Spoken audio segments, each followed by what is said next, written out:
I'm Evelyn Reed, 34, a psychiatrist in suburban Washington, D.C. I once believed in the Hippocratic Oath, but the tragic death of my 41-year-old patient, due to medical malpractice intentionally covered up by Director Thorne, shattered that faith. He's a powerful devil, callously discarding human lives like old toys, then forcing me to sign false reports.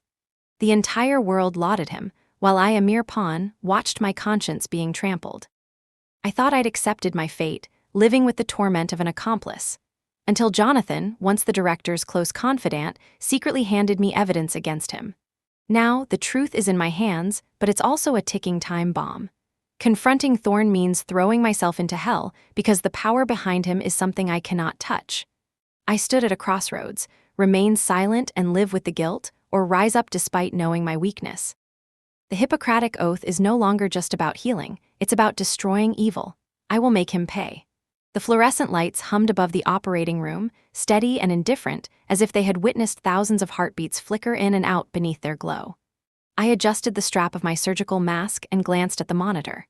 The rhythm of the patient's heart displayed itself in green peaks and valleys, fragile and insistent. The sound was steady now, but I knew it could change in a matter of seconds. A human life was often balanced on that thin green line and on the steadiness of my hands.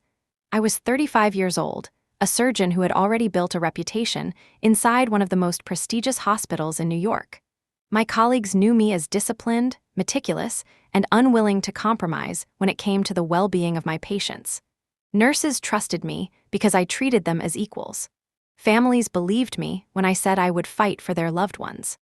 Some called me too strict, others said I was too idealistic. But when I walked into an operating room, no one doubted my authority. I bent over the patient and spoke softly, my voice muffled by the mask yet filled with calm. "You are safe. I will be here until the very last stitch is done. I will be here until your heart beats strong again." The patient, an elderly man with thinning white hair, gave a faint nod before anesthesia fully claimed him. His hand twitched once and then grew still. My mentor, Dr. Vijay Patel, stood on the other side of the table, already in his 60s, his hair more silver than black, his glasses fogged slightly from the mask. He had trained countless surgeons and was known across the state as a master of cardiac surgery. To me, he was not only a teacher but also a symbol of the standard I believed all physicians should strive for. He had always told me, the patient comes first. Always, there is no exception to that rule. It was a sentence etched into my memory since my first year of residency. "Ready when you are, Anya," Vijay said, handing me the scalpel with the quiet confidence of someone who had watched me grow from an uncertain intern into a surgeon who could command a room. I nodded, eyes sharp above my mask. Incision. The blade touched skin, and the room seemed to hold its breath. Nurses moved with precision, handing me instruments before I even asked. The anesthesiologist called out vitals in a low voice. Everything was smooth, almost routine, yet I never let routine dull my senses. I knew too well that complacency was the hidden enemy of medicine. Time passed in careful motions. Suture after suture, clamp after clamp, I repaired what needed repair. When the final stitch was tied, I whispered to the unconscious man, "Your heart is strong again." I signaled to close. The operation was a success. As I stripped off my gloves and stepped out into the hallway, a wave of exhaustion washed over me, but it was the kind of exhaustion that felt like victory. I removed my mask and smiled faintly to myself. Another life preserved. Another day where my calling felt right. In the scrub room, my friend and trusted ally, Mei Lin, the head nurse of the surgical unit, looked at me with admiration. "You are unstoppable, Dr. Sharma. If I ever need my heart fixed, I want only your hands on it." I chuckled, washing my hands. "You will never need me, but if you do, I will be there." Mei lowered her voice. "You push yourself harder than anyone else here. Do you ever stop to breathe?" "Not really," I admitted, drying my hands. "Maybe one day, but not today." Later that afternoon, I sat in my small office with charts piled high. The walls were lined with anatomy drawings, a bookshelf filled with medical texts, and a framed photograph of my parents who had immigrated from India decades ago. They had raised me to value honesty and to believe that saving lives was more important than saving face. That belief was my compass. It guided every decision I made inside the hospital. A knock at the door interrupted my thoughts. Claudia Rains, the hospital's chief administrator, stepped in with a perfectly pressed suit and a smile that never quite reached her eyes. Claudia was known for her ability to make numbers dance in her favor. Under her leadership, the hospital had grown wealthier, more polished, but also colder. Dr. Sharma, Claudia began smoothly, excellent work in the operating room today. Your outcomes remain exemplary. Exactly the kind of results we want the board to see as we approach our merger with Horizon Medical Group. I stiffened slightly at the mention of the merger. The board should focus on patient survival, not profit margins. Claudia's smile sharpened. Both are important. Without profit margins, there would be no hospital. Without the merger, we cannot keep up with competition, you understand. I met her gaze without blinking. Patients are not balance sheets, Ms. Rains. For a moment, silence hung between us. Then Claudia's smile widened again, almost as if my resistance was a predictable script. Of course, your dedication is admirable. Keep doing what you do best. Leave the business side to us. When Claudia left, I exhaled heavily. I leaned back in my chair, staring at the ceiling. There was something about Claudia's tone that unsettled me, as if the numbers had already become more important than the lives behind them. That evening, I met with Vijay in the hospital cafeteria. He sat across from me with a tray of untouched food, his eyes thoughtful. You handled that administrator with courage, he said softly. But be careful. Hospitals have politics sharper than any scalpel.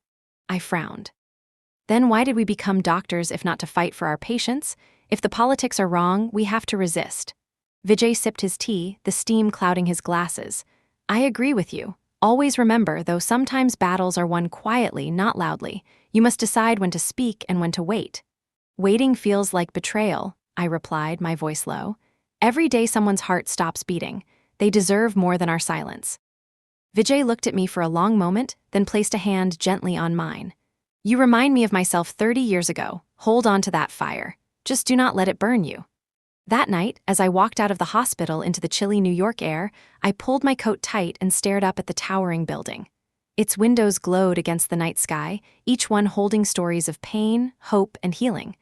I felt proud to be part of that world. Yet in the back of my mind, Claudia's words echoed like a warning bell. Merger, margins, competition, words that had nothing to do with saving a man's life on an operating table. I whispered to myself, almost like a vow. As long as I wear this coat, I will protect them, even if it costs me everything. And in that vow, the first shadows of the storm to come were already taking shape. The morning began with the sharp scent of disinfectant drifting through the surgical wing. Nurses wheeled trays of instruments, the clink of metal echoing down the corridors. I was already in the scrub room, tying my hair back, my mind steadying itself for another long day of heart surgery. For me, every day started the same way.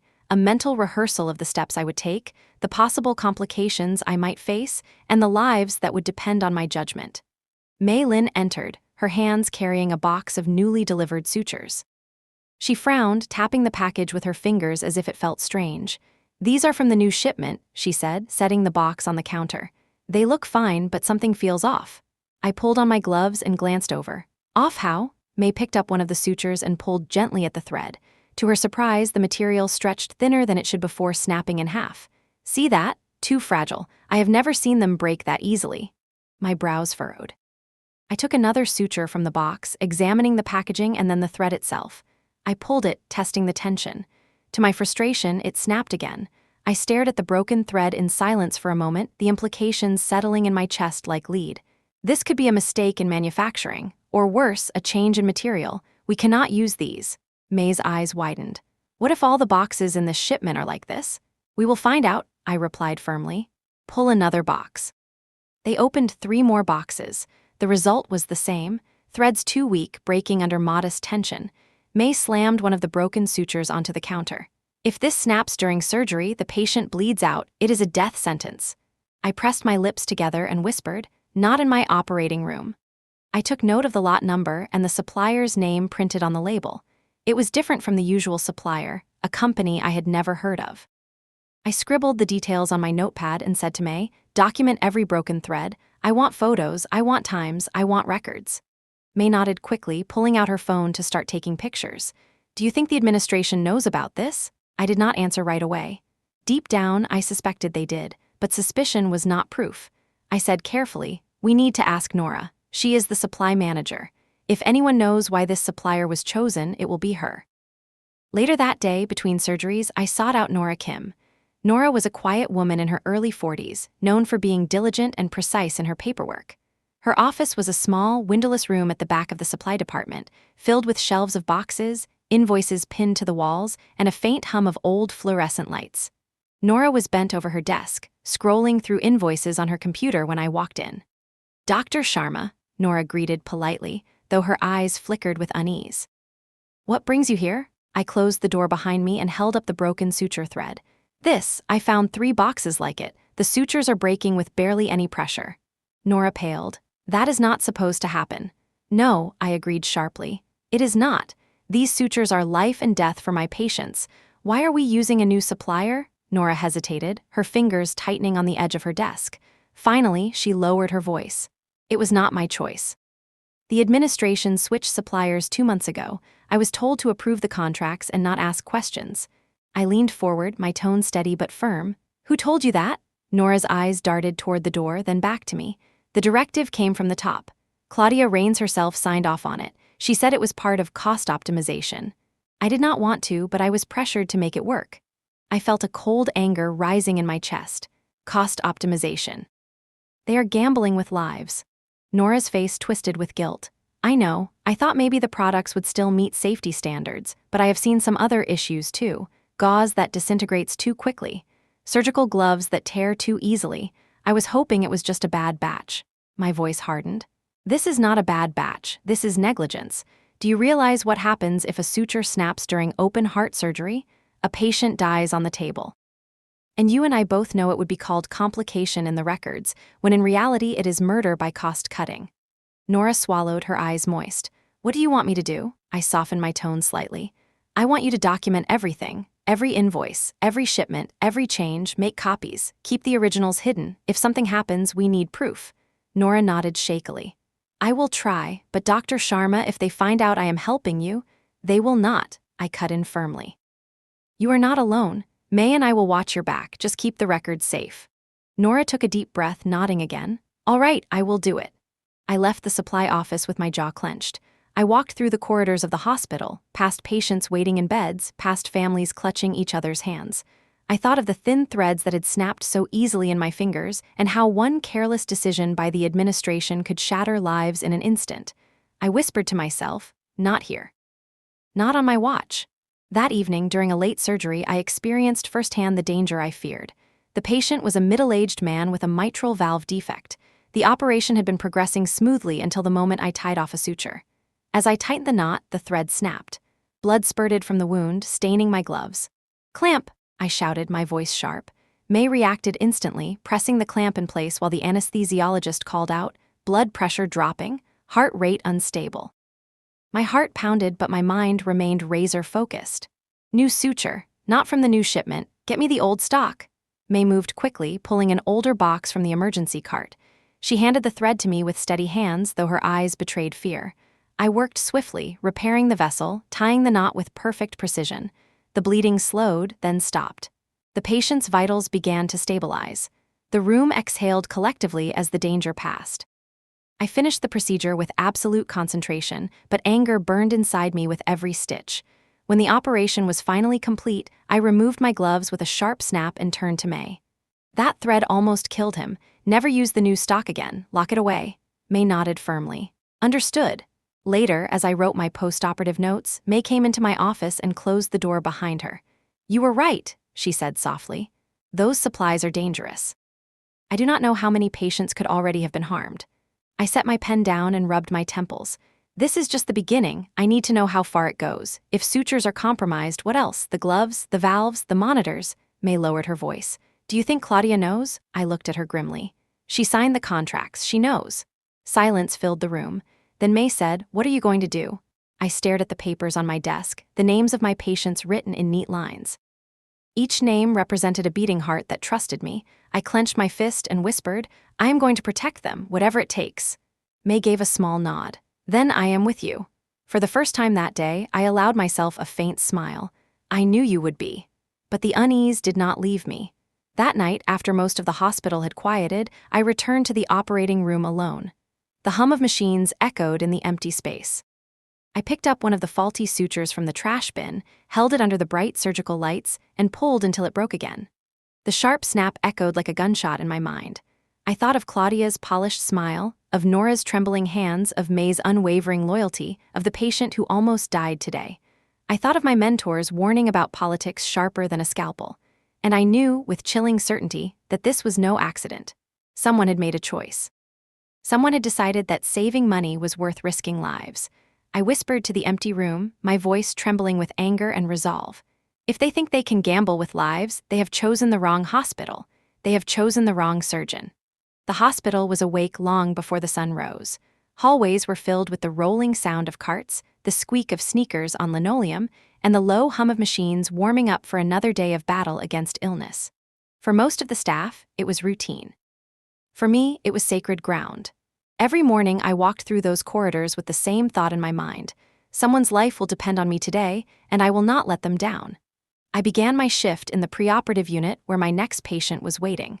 A woman in her early 50s named Rosa Martinez sat nervously in the hospital gown, her hands twisting the thin blanket. Her daughter sat beside her, holding her hand tightly. I pulled up a chair and sat close, making my voice calm and reassuring. "Mrs. Martinez," I said softly, "your heart has been working very hard for a very long time. Today we are going to help it rest.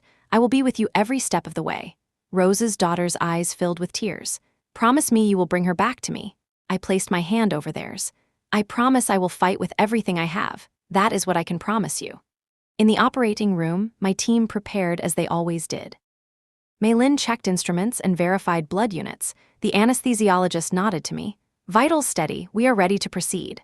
I began with steady hands, making the incision with practiced precision. Everything seemed routine until I reached for a suture from the tray. May handed it over without a word, and I tied it into place. For a moment, all seemed well. Then, just as I tightened the second knot, the suture gave way. A sharp burst of blood spilled out. "Clamp!" I barked. May reacted instantly, clamping down, but the damage was already significant. The anesthesiologist called out numbers that chilled the room. Blood pressure falling, oxygen dropping, my mind raced. I grabbed another suture from the emergency backup supply, working as fast as my hands could move. My voice was calm but clipped, commanding the room like a general in the heat of battle. "Keep the pressure steady, more suction, another unit of blood." I worked with all my skill, but the tear was severe and time was not on my side. After what felt like an eternity but was only minutes, the monitor let out a flat, unyielding tone. The heart had stopped. "Epinephrine," I ordered. "Charge paddles." We shocked the heart once, twice, 3 times. Each time, the monitor remained flat. I kept working, sweat dripping down my brow beneath the surgical light. But after 20 more minutes, I knew. I placed my hands gently on the patient's chest and whispered under my breath, "I am sorry." The room fell silent. May lowered her eyes. The anesthesiologist muttered a time of death into the recorder. I removed my gloves slowly, my body trembling. For the first time in years, I had lost a patient on my table in a way that should never have happened. Not because of disease, not because of fate, but because of a broken piece of thread. An hour later, I stood in the family waiting area. Rosa's daughter rose immediately, hope flashing in her eyes. I shook my head gently, and the hope collapsed into devastation. "I am so sorry," I whispered, my voice breaking. "We did everything we could. Her heart was too fragile." The daughter let out a cry that echoed through the hall. She clung to her mother's blanket, sobbing. I felt the weight of every syllable press against my chest. It was not the whole truth. The truth was crueler. The truth was that the hospital had killed Rosa Martinez by choosing profit over proper supplies. But I could not say it, not yet. Back in my office, I sat in silence for a long time. My hands were still trembling. I stared at my surgical notes, then at the small broken thread I had pocketed after the operation. It lay on my desk, thin and useless, a tiny thread that had unraveled a life. May knocked softly and stepped inside. Her face was pale, her eyes red. "You did everything right." "You know that?" I shook my head. "I should have stopped this sooner. I should have pulled every single box the moment we saw they were weak." May sat across from me. "You cannot carry that. You are the only one fighting. If you blame yourself for what they did, you will drown." I closed my fist over the broken thread. "I will not drown, but I will not forgive them." That afternoon, I stormed into the supply office where Nora sat hunched over her computer. I threw the broken thread onto her desk. "She died," I said flatly. "She died because of this." Nora's face went white. Her hands shook as she picked up the thread. "God, no, was it the sutures?" "Yes," I snapped. "They broke during surgery. She bled out. Her daughter is out there crying right now because this hospital decided to save money. Tears welled in Nora's eyes. I never wanted this. I swear to you I never wanted this. Then prove it, I said coldly. Show me every invoice. Show me every order. Show me exactly who approved this and when. Nora hesitated, glancing at the security camera in the corner of the office. She lowered her voice to a whisper. Not here, I cannot talk here. Meet me tonight outside the east entrance after my shift. I leaned close, my voice sharp but quiet. Do not make me regret trusting you. The meeting that night was tense. The air outside was cold, the streetlights casting long shadows across the pavement. Nora handed me a folder stuffed with photocopied invoices. These are the contracts, she whispered. Every order from the new supplier is here. They bypassed the usual approval process. Claudia Rains signed directly. I flipped through the papers quickly, my anger growing with each page. This is deliberate. They knew exactly what they were doing. Nora's voice shook. They told me to keep quiet. They said if I questioned it, I would be fired. I snapped the folder shut. People are dying. If you stay quiet, you're complicit. Nora wiped her eyes. I will help you. But if they find out, I am finished. I softened slightly. You are already braver than most, but you need to understand something. Once this begins, there is no turning back. Nora nodded, though fear still lingered in her eyes. I understand. The next day, Claudia summoned me to her office. The room was sleek and modern, filled with polished furniture and a large window overlooking the city skyline. Claudia sat behind her desk, her smile perfectly painted but her eyes cold. Dr. Sharma, she said smoothly, I have received reports that you have been asking questions about our suppliers. That is not your responsibility. Your responsibility is to heal patients. I stood tall, my arms crossed. I lost a patient yesterday. She died because of faulty sutures from your supplier. Claudia's smile never faltered. Complications happen. Surgery is never risk-free. That was not a complication, I said sharply. That was negligence. And if it continues, there will be more deaths. Claudia leaned back in her chair, her voice turning icy. Be very careful, Dr. Sharma. You are a talented surgeon. It would be a shame if your career ended because you did not know when to stop asking questions. I met her gaze without flinching. I will never stop asking questions when lives are at stake. You can threaten me, but you cannot silence me. For the first time, Claudia's smile slipped just slightly. She picked up a pen and began signing papers as if dismissing me from existence. This conversation is over. I turned on my heel and walked out, my pulse pounding. I knew now without doubt that Claudia Rains was at the center of the conspiracy, and I knew that the fight for my patients' lives had only just begun. That night, I sat alone in my apartment, the city lights flickering outside my window.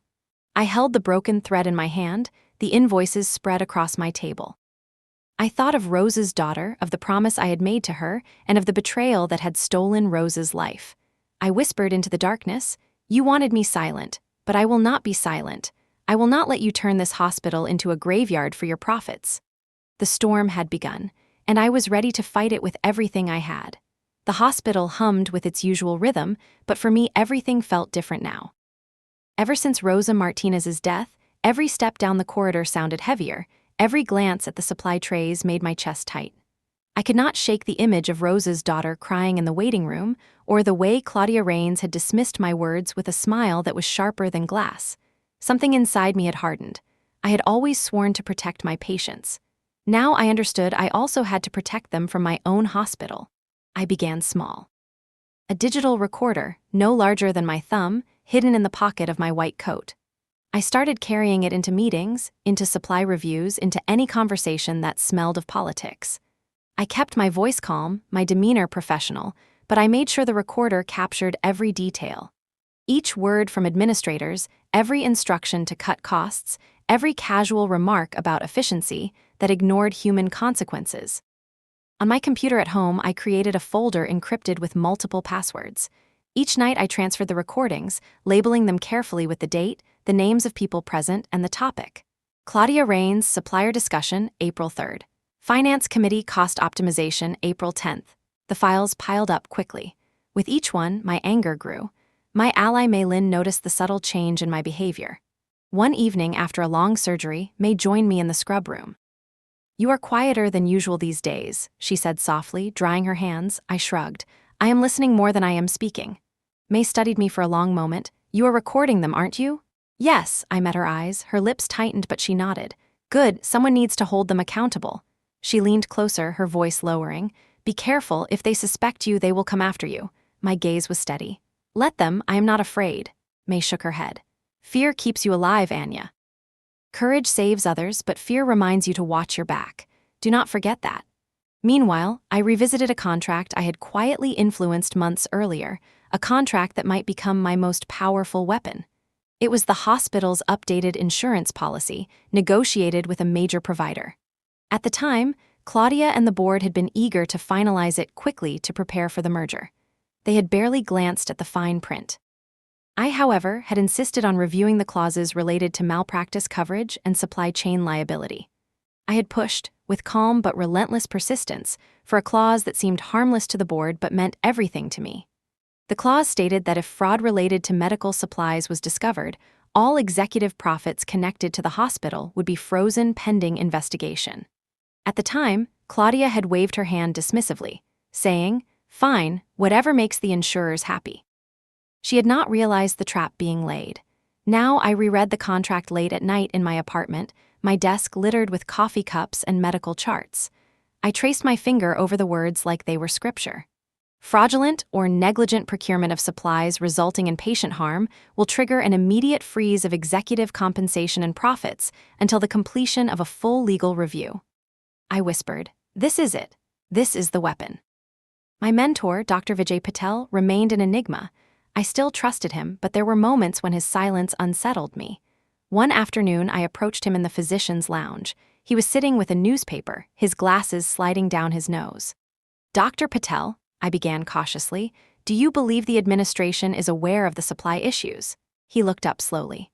"I believe administrators are aware of numbers. Whether they connect those numbers to lives is another question."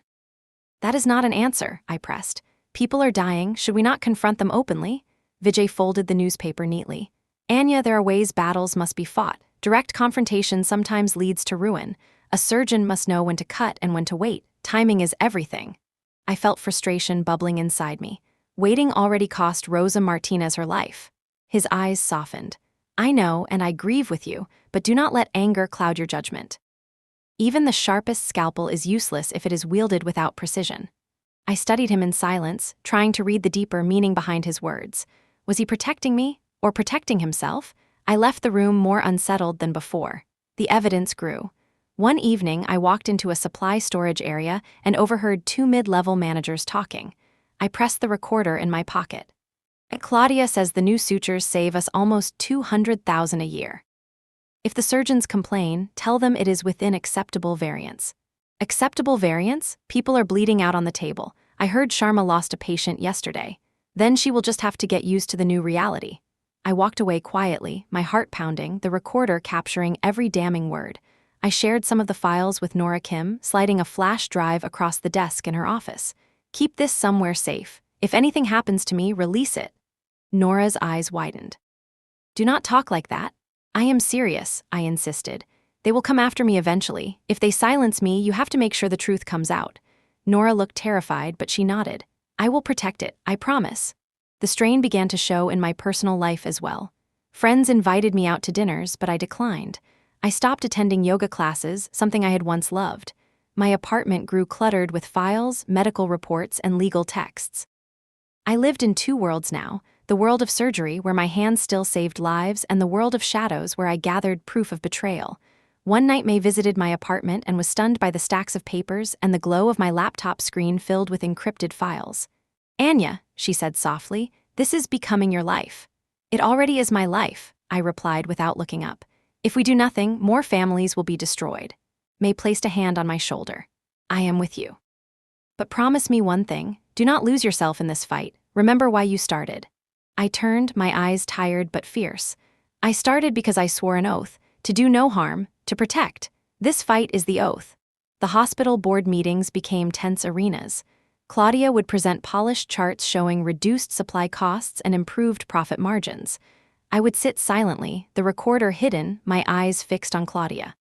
Occasionally, Claudia would glance at me, a faint smirk playing on her lips, as if to say, "You cannot touch me." But I knew better.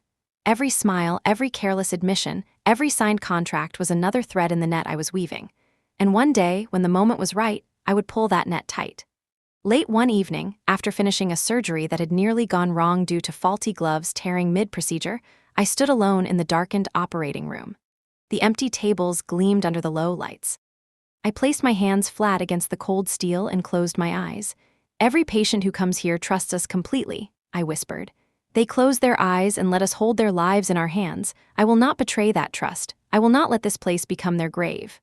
I opened my eyes, my reflection staring back from the steel surface. My jaw was tight, my eyes blazing with determination. I have the recordings, I have the contracts, and I have the claws. The moment the truth sees daylight, everything they built on lies will crumble. And for the first time since Rosa Martinez's death, I felt a flicker of hope. A fragile, stubborn hope that I could still turn the tide. The conference hall was filled with the low murmur of conversation, the clatter of coffee cups, and the rustle of expensive suits. Executives from Horizon Medical Group had flown in for the meeting, their briefcases lined neatly against the wall, their eyes sharp with calculation. The hospital's senior staff sat at the long polished table, half surgeons in white coats, half administrators in tailored business attire. I sat near the end, my white coat standing out like an oath among all the polished silk. Claudia Rains stood at the head of the table, a slide glowing behind her that displayed numbers in green. Profits up, costs down, projected margins higher than ever. She spoke with the ease of a politician, her voice confident, her words rehearsed. "Our merger with Horizon Medical will transform this hospital into a leader on the national stage," she said, clicking to the next slide. "We will have access to greater resources, more patients, and a stronger reputation. But to secure this, we must continue to optimize our costs and present a clean balance sheet." I shifted in my seat. The word optimize felt like poison now. I had heard it too many times, always at the expense of safety. One of the Horizon executives raised a hand. "What about surgical outcomes? We have seen a slight rise in post-operative complications in your recent quarterly report." Claudia smiled, brushing it aside. "Slight variances, nothing outside acceptable margins. Our mortality rates remain among the best in the region." I felt heat rising in my chest. I spoke before I could stop myself. "Those variances are lives. They are not acceptable." The room fell quiet. All eyes turned to me. Claudia's smile froze for just a moment before she said sweetly, "Of course, Dr. Sharma, every life is important, but as you know, no hospital in the world has zero complications." I leaned forward, my voice steady. "And as you know, complications caused by cheap supplies are not accidents. They are choices, choices that cost lives." A ripple of discomfort passed through the room. One of the Horizon executives coughed. Another adjusted his tie. Claudia's eyes narrowed just slightly, though her smile remained. "Dr. Sharma," she said firmly, "this meeting is about strategy and vision, not surgical details. Please respect that." I wanted to shout, to slam the invoices and recordings on the table, to expose everything right then and there. But I forced myself to stay calm.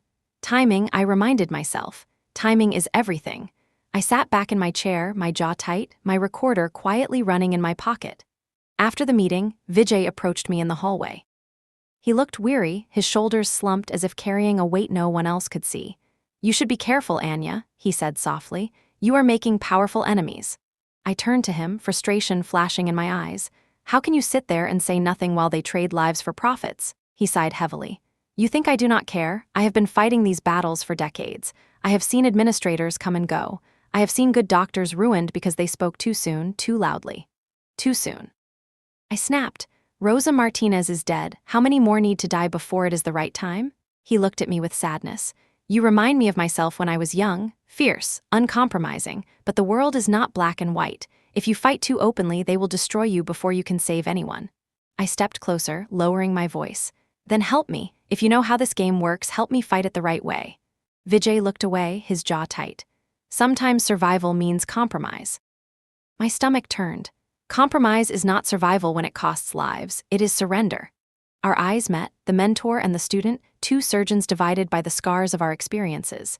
Neither spoke again. Vijay walked away slowly, leaving me standing alone in the hallway, my heart pounding with anger and confusion. That evening, I sat with May in the hospital cafeteria. The place was nearly empty, the smell of stale coffee lingering in the air. May listened as I recounted the meeting. "Talk about numbers as if patients are commodities," I said bitterly. "And Vijay, he just stood there. He told me to be careful, to compromise." May stirred her tea slowly. "Do you think he is part of it?" I shook my head quickly. No, not him, he is too good, but something is wrong, he is holding back, I can feel it. May's eyes narrowed. If he knows more than he is saying, you need to be careful with him too. I rubbed my forehead. I didn't want to doubt Vijay. He was the reason I was here. He had taught me everything. Even teachers can disappoint, May said softly. Remember that. The pressure inside the hospital grew with each passing day. Posters appeared in hallways about efficiency and cost awareness. Staff meetings emphasized not just patient outcomes, but resource optimization. Surgeons grumbled quietly, but most kept their heads down. No one wanted to risk their jobs. I watched it all with growing disgust. I saw gloves tearing mid-surgery, gauze that disintegrated too quickly, monitors malfunctioning at the worst moments. Each time I patched the problem with my skill and quick thinking. Each time I saved a life despite the obstacles, but I knew my luck couldn't last forever. One afternoon, I walked past the supply storage and overheard Claudia speaking to a group of administrators. I stopped just out of sight, pressing the recorder in my pocket. We need numbers that impress Horizon, Claudia said. Cut supply expenses another 10% this quarter. If the surgeons complain, remind them their salaries depend on the success of this merger. My stomach churned. I clenched my fists, forcing myself to walk away calmly, but inside I was on fire. Late that night, I returned to my apartment and spread the new evidence across my table. Invoices, recordings, photographs of broken supplies, my notes scribbled in the margins. I stared at the insurance contract again, the clause I had planted months ago. It glowed in my mind like a hidden blade. Soon, not yet, but soon, I whispered to myself. I thought of Vijay's words about timing, and for once I agreed. I needed the right moment, the right patient, the right case that would expose the truth in a way no one could deny. And deep down, I knew that moment was coming. The merger was the perfect storm. If I struck then, the entire house of cards would collapse. The next morning, Claudia approached me in the hallway, her heels clicking against the polished floor. She stopped just inches from me, her smile as thin as glass. Dr. Sharma, she said smoothly, you were very vocal in yesterday's meeting. I hope you understand that undermining our leadership during this merger is not wise. Speaking the truth is never unwise, I replied calmly. Claudia's smile sharpened. Truth is relative. What matters is perception. And if you continue to create the wrong perception, you may find yourself expendable. I narrowed my eyes. If protecting lives makes me expendable, then so be it. She leaned closer, voice dropping to a whisper.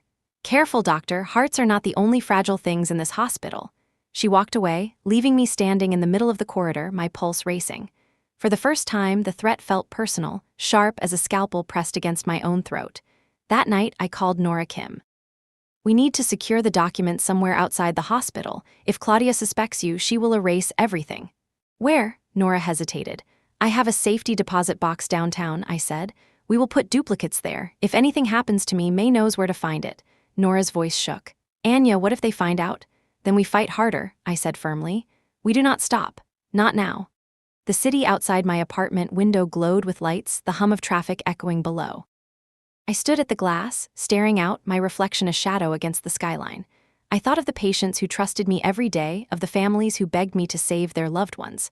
I thought of Rosa Martinez, of the promise I had made to her daughter. I pressed my hand against the cold glass and whispered, I will not fail you again. When the moment comes, I will bring them down. Somewhere in the darkness, the storm gathered strength, waiting for the clash between truth and power that was inevitable now. The rain in New York had been falling since early morning, a steady rhythm against the hospital windows. Inside the surgical wing, the day was just beginning. Doctors hurried through corridors with steaming paper cups of coffee, nurses wheeled patients toward labs, and the PA system announced new admissions in a voice that was always a little too calm. I finished my third surgery of the week and stepped into the staff lounge to grab a glass of water. May was already there, leaning against the counter, scrolling through her phone with irritation written across her face. Bad news? I asked, voice tired but steady. Same as always, May said. Another memo about efficiency, more pressure about reducing surgical supply use. They even want us to cut down on the number of gloves we use per operation, as if gloves are luxury items. I laughed sharply, not because it was funny, but because the absurdity left me no other option. Next they'll tell us to reuse the sutures. May's eyes narrowed. Don't joke, nothing surprises me anymore. I opened my mouth to reply but stopped when my phone buzzed. A number I didn't recognize lit up the screen. I almost ignored it, but something in my gut told me to answer. Dr. Sharma? A woman's voice asked, clear and deliberate. Yes, who is this? My name is Lena Park. I'm an investigative journalist. We need to meet. I froze, my hand tightening on the phone. I glanced at May. How did you get my number?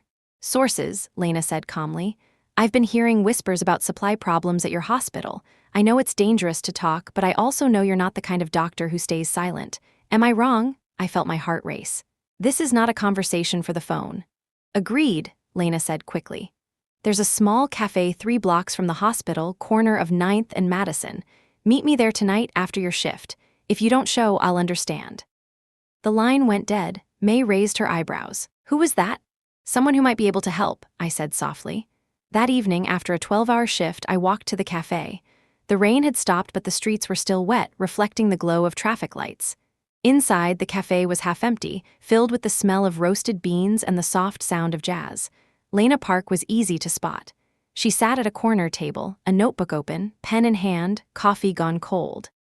She looked up when I entered, her gaze sharp, assessing. Dr. Sharma, she said as I sat down, thank you for coming. I studied her for a moment before replying. I'm not in the habit of talking to journalists. I know, Lena said, leaning forward, but you're also not in the habit of ignoring injustice. That's why you're here. I exhaled slowly.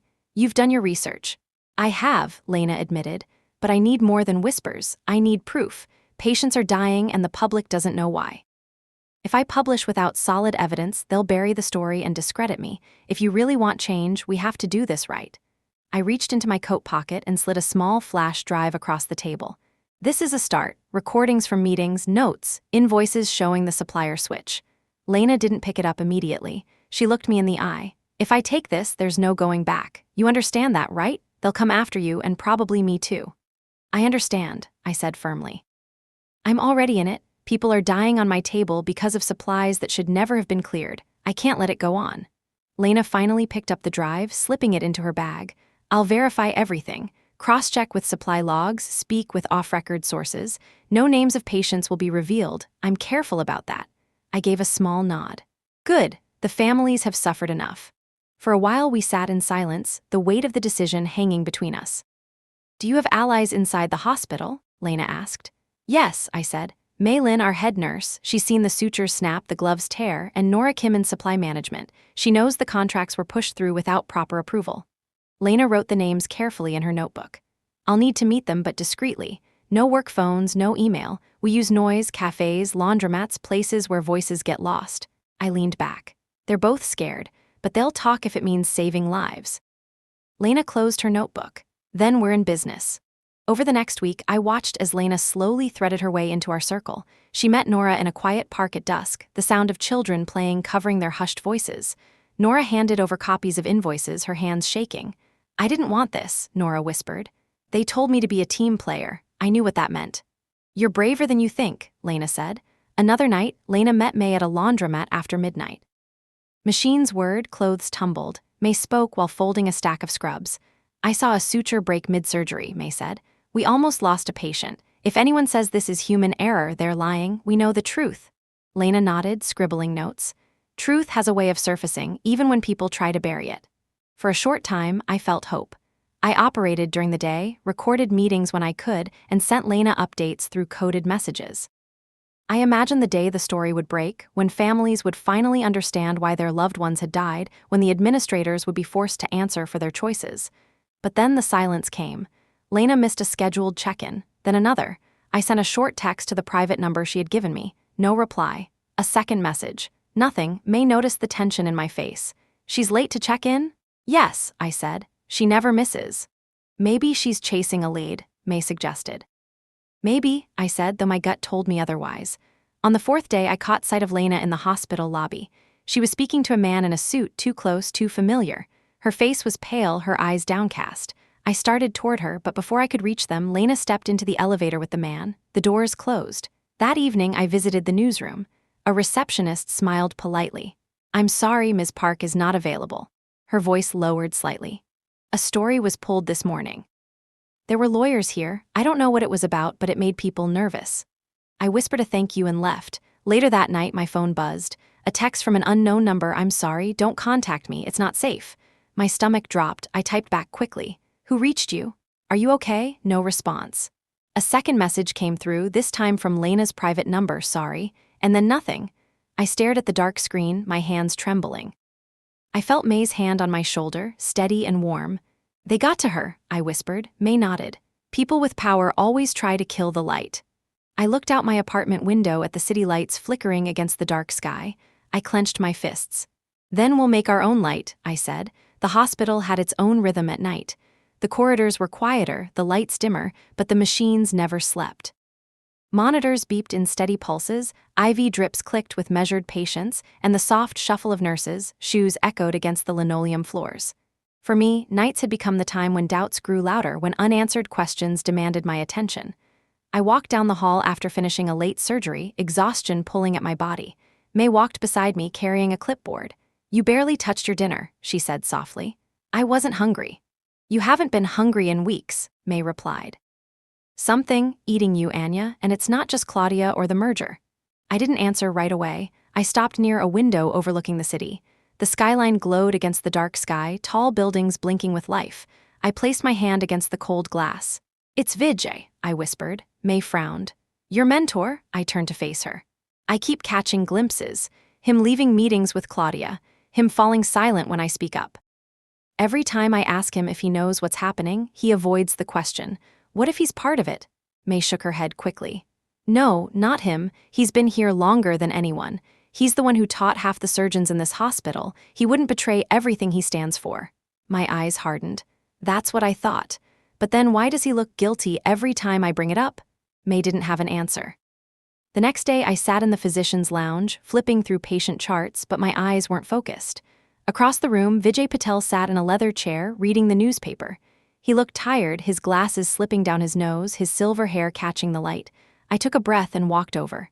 Can we talk? Vijay looked up slowly. Of course. Sit. I sat opposite him, my heart beating faster than I wanted. I need to ask you something, and I want the truth. He folded the newspaper neatly and set it aside. Ask. Do you know about the supply problems? I said, voice steady. Do you know Claudia approved faulty sutures, weak gloves, defective valves? Do you know patients are dying because of it? Vijay's expression didn't change, but his eyes flickered just slightly, a hesitation I caught. I think you should be careful how you phrase accusations, he said finally. That's not an answer, I pressed. You either know or you don't. Which is it? He sighed heavily, leaning back. Anya, the world is not as simple as you want it to be. Administrators make choices. Doctors save lives despite those choices. That's the balance we live with. My chest tightened. You sound like Claudia. His eyes flashed just for a second. Do not compare me to her. Then tell me you had nothing to do with this, I demanded. Tell me you didn't know. Tell me you aren't part of it. Vijay looked down at his hands that had once guided mine through my first surgery. His voice was low, almost broken. I knew. I felt like the floor had dropped from beneath me. You knew? I didn't approve it, he said quickly. I didn't want it, but years ago I made a mistake. A patient died on my table. The family threatened to sue. Claudia found out I hadn't documented something properly. She kept it quiet. She protected me, and she never let me forget it. I stared at him in disbelief. So she blackmailed you? He nodded slowly. Every time I wanted to speak up, she reminded me of that case. She said if I went against her, she'd expose it and destroy my reputation, my program, everything I'd built. I thought if I stayed quiet, at least I could still save lives in the OR. I shook my head. No, silence isn't saving lives. Silence is letting them die. Vijay's eyes filled with sorrow. You're right. I know you're right. But fear makes cowards of even good men. I stood, my voice trembling with anger. You taught me that the patient always comes first. You taught me that our oath is sacred. And now you're telling me you let Claudia buy your silence with fear? You let her trade lives for profit because of one mistake? He looked up at me, his face lined with regret. I am not proud of it, but I am old, Anya. I am tired. I don't have the fight left in me. My hands clenched at my sides. Then give me the fight. If you can't do it, I will, but I need to know if you're with me or against me. Vijay closed his eyes. When he opened them again, they were wet. I am not against you. I don't know if I can be what you need me to be. I turned and walked out of the lounge, my chest burning. The man I had idolized, the man who had shaped my career, had been part of the silence that killed Rosa Martinez and others like her. I felt betrayed, wounded in a way no scalpel could mend. That night I sat in my apartment with May and Nora. The table was covered in files and recordings. I confronted him, I said flatly. May leaned forward. And he admitted it, he knew. Claudia blackmailed him with an old case. He chose silence. Nora gasped softly. But he's your mentor. He's the reason I believed in this profession, I cut in. My voice cracked. And now he's proof of how it can be corrupted. May reached across the table and touched my hand. I'm sorry. I know what he means to you. I swallowed hard, forcing my voice steady. It doesn't matter anymore. I can't count on him. It's just us now.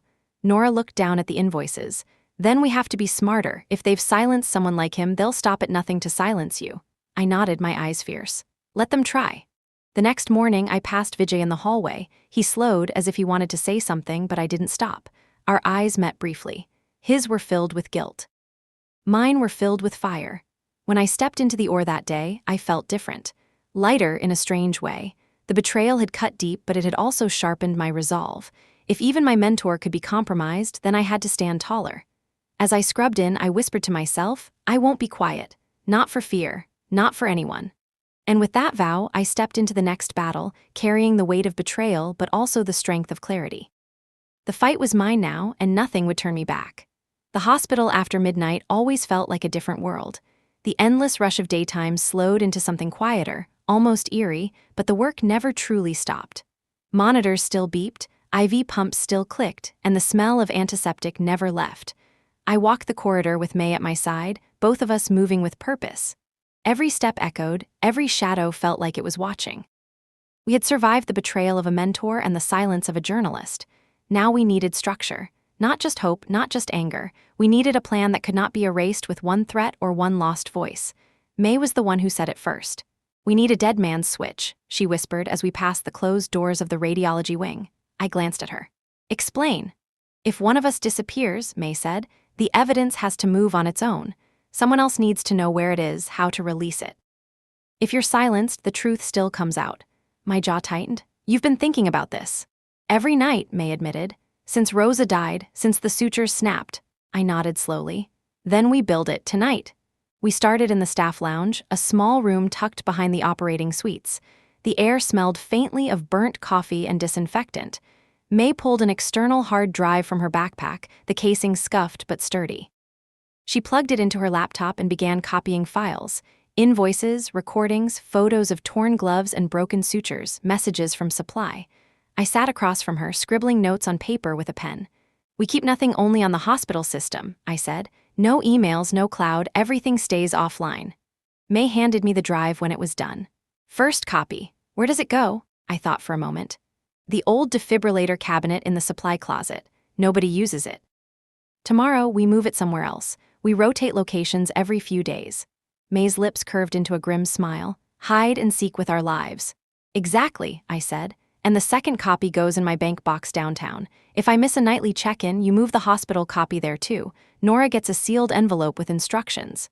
Instructions? May asked. I wrote quickly on the paper. If I disappear, give this drive to the district attorney. Contact Samir Rao's office. I folded the paper, slid it into an envelope, and sealed it with firm pressure. Later that night, we met Nora in the parking garage where the lights flickered and every sound echoed too loud. Nora looked nervous, clutching a tote bag against her chest. You look like you're carrying a bomb, May teased gently. Nora gave a shaky laugh. Feels like it. She handed the bag to me.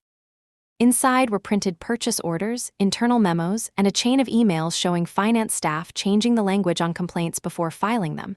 My eyes hardened as I flipped through. They rewrote incident reports to make failures sound like anomalies. Exactly, Nora whispered. And look here. She pointed to a page. This email says, reframe the glove tier issue as user error. Remind staff of proper donning technique. As if we don't know how to put on gloves. May muttered under her breath.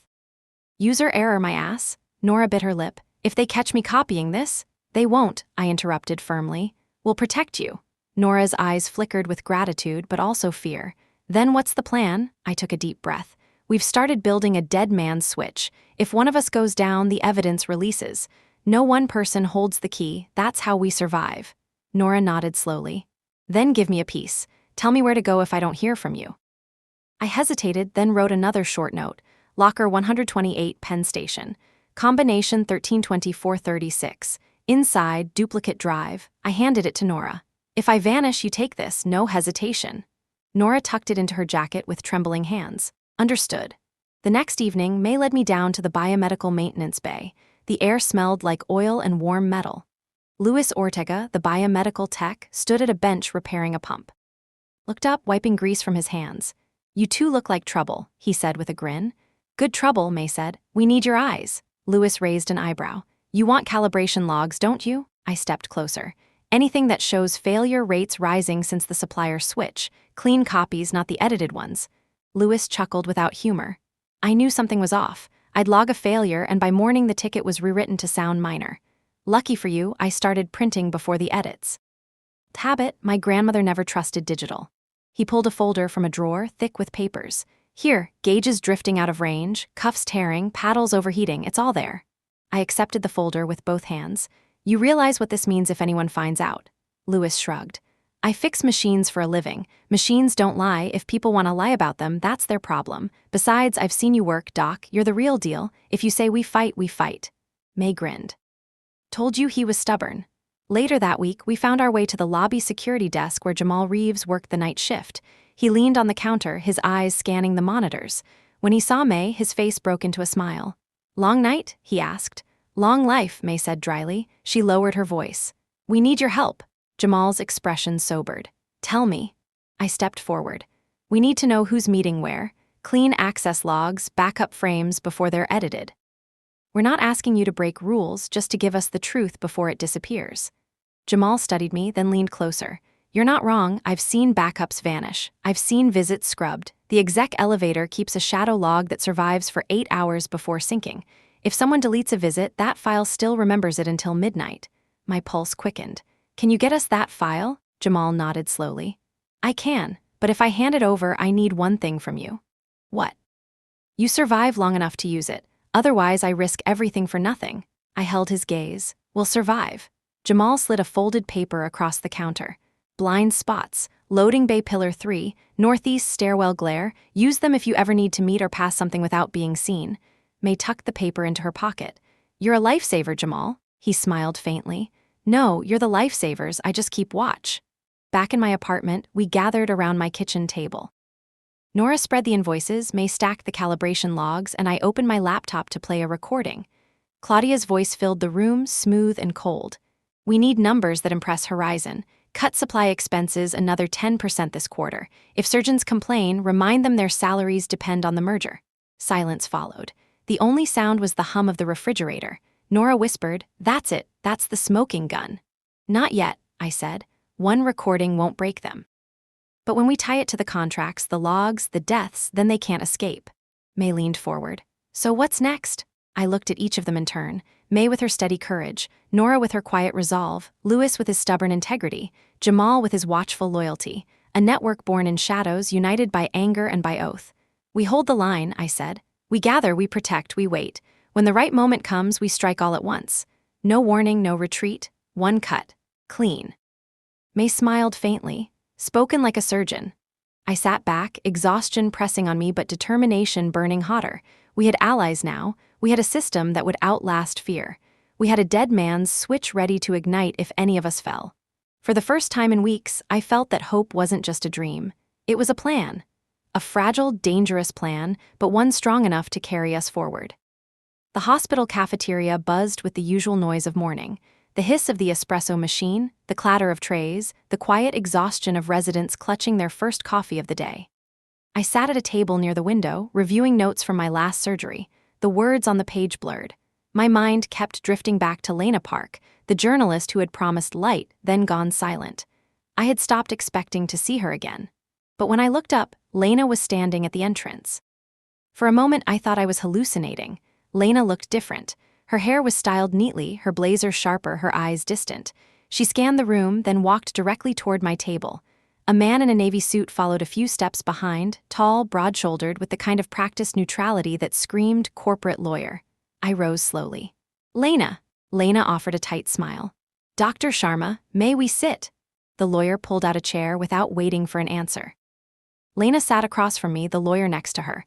I remained standing for a moment, then sat, folding my hands on the table. "You disappeared," I said. Lena's eyes flickered. "I had to, things were complicated." I leaned forward. "You sent me a message. You said it wasn't safe, and then nothing." I know, Lena said softly. She glanced at the lawyer, then back at me. I shouldn't even be here. The lawyer spoke for the first time. His voice was smooth, rehearsed. Ms. Park has agreed to consult for Horizon Medical Group as an external communications advisor. Her work will focus on community outreach and public trust. She is no longer pursuing independent investigations regarding your hospital. My chest burned. Community outreach? Public trust? That's what you call selling silence? Lena flinched but didn't respond. The lawyer's smile didn't move. My voice hardened. People have died. Patients who trusted us. You knew that. You saw the evidence. Lena finally spoke, her voice low and almost pleading. I can't fight them, Anya. You don't understand the kind of money, the kind of power. I understand perfectly, I interrupted. You had a choice. You could have stood with us. You could have given families the truth. Instead, you took their money. Lena's eyes shone, but she didn't cry. I thought I could do more from the inside. If I'm part of their team, maybe I can steer things, soften the damage. Softening isn't saving, I snapped. A softer knife still cuts. The lawyer leaned forward, placing both hands on the table. Dr. Sharma, let me be clear. Continuing to make unsubstantiated accusations against the hospital or its leadership will put your career in jeopardy. If you persist, legal action will be taken. I turned to him, my expression like steel. You can threaten me all you want. My oath is not negotiable. My patients are not collateral. The lawyer's smile widened. Then perhaps you should reconsider your position here. Many talented surgeons would be eager to replace you. I stood abruptly, my chair scraping the floor. The entire cafeteria glanced over. My voice was steady but loud enough for nearby tables to hear. Replace me? Maybe they can replace my job, but they will never replace my conscience. And they will never replace the evidence I have already secured. The lawyer's face flickered for just a moment. He hadn't expected that. Lena looked down at her hands, her silence louder than any words. I leaned over the table, my voice a whisper meant only for Lena. You were supposed to be a lighthouse. Now you're just another shadow. I turned and walked out, my coat flaring behind me. May found me pacing outside the hospital, hands clenched into fists. What happened? She's gone, I said bitterly. They bought her. She's working for Horizon now. And she brought a lawyer with her to make it official. May's eyes narrowed. Damn it. I stopped, my eyes blazing. They think they've silenced her. They think they can silence me, but they don't realize I already have everything I need. Contracts, logs, recordings. I don't need a journalist anymore. I just need the right moment. May placed a hand on my shoulder. Then we wait for it, and when it comes, we strike. I nodded, my breathing slowing. One cut, clean. That night, I replayed the cafeteria scene in my mind. Lena's downcast eyes, the lawyer's smug smile. The way the room had fallen silent when I spoke. I knew rumors would spread by morning. Staff would whisper that I had lost my temper. Administration would frame me as unstable, unprofessional. But maybe, just maybe, some would hear the truth beneath it. I whispered into the dark of my apartment, you tried to turn her into your mouthpiece. But you forgot one thing, I don't need permission to speak. The dead man's switch was ready. The allies were in place. The evidence was waiting, and I had no intention of going quiet. The day began with a heaviness in the air, as if the hospital itself knew the importance of what was about to happen. Outside, the sky was a sheet of pale gray, the kind that pressed low over the city, promising rain. Inside, fluorescent lights buzzed quietly, illuminating corridors filled with the usual shuffle of nurses, rolling carts, and the soft beep of machines. But for me, this was not just another day. This was the day I would open the heart of Maya Rao. Maya was only 16, a girl who should have been thinking about school dances and music playlists, not defective valves and survival rates. She sat in her hospital bed, wearing a thin gown, her braid hanging over one shoulder. She tried to smile, but the fear in her eyes betrayed her. Beside her stood her uncle, Samir Rao, the district attorney of New York County, a man known for his relentless pursuit of justice. Today, he looked less like a man of power and more like a worried guardian. I entered quietly, clipboard in hand. I offered Maya a warm smile. Good morning, Maya. How are you feeling? Maya shrugged. Scared. I sat beside her bed. That's normal, but I want you to know something. You're not alone. I'll be with you every second. Your heart is strong. We're just going to help it do its job better. Samir stepped forward, his voice steady but tight. Dr. Sharma, I need you to level with me. I've heard whispers about supplies, about problems in the OR. Is there anything I should know before I let you touch my niece's heart? I met his eyes. I could feel May watching me from the corner of the room, silent but tense. I'll give you my word, I said.